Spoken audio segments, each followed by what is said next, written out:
دوستان همیشه همراه هم سلام عرض میکنم خدمتون. یه نکته آموزشی میخواستم بهتون بگم در مورد ترتیب چیدن حروف رومی که روی ساعت میخوایم بچینیم. خیلی از دوستان این دوتا عدد رو با هم جابجا میذارن. حواستون باشه که ترتیب این اعداد به این صورت هست. این یک. نکته دوم این که شما برای اینکه این حروف رو جاسازی کنید، اعداد رو جاسازی کنید اینجا درست و دقیقا ببینید جاش کجا هست، یه روشی داره. روشش به این صورت هستش که قبل از اینکه این ثانیه شمار اگه داشته باشه قرار بخواید بدید، شما میاد چیکار میکنید؟ اول میاد عدد 12 رو اول انتخاب میکنید کجا قرار میخواید بذارید، کجا قرار بدید، میذاریم اینجا. بعد میایم چیکار میکنیم؟ عقربه دقیقه شما رو شروع میکنیم به چرخوندن. هر 60 دقیقه میدونیم دیگه یه ساعت هستش. این عقربه ساعت شمار خودش میاد روی عدد بعدی که عدد 1 هستش. ما 1 رو اینجا میچرخونیم، دوباره میایم میچرخونیم،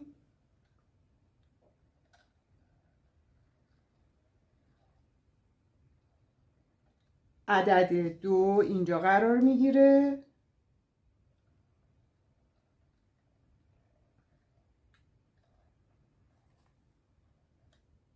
به همین ترتیب 3 اینجا،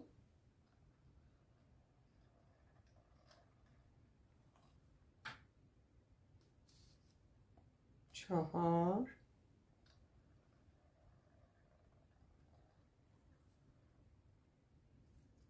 5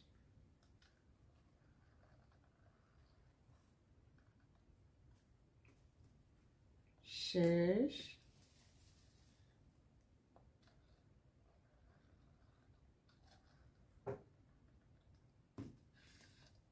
عدد 7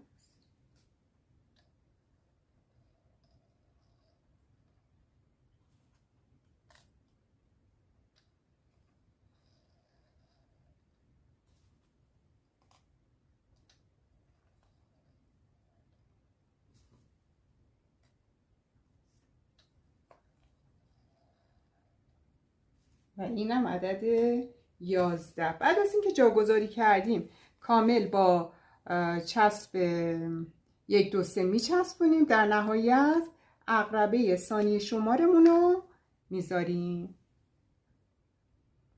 امیدوارم این آموزش براتون مفید بوده باشه. فالو یادتون نره اگه از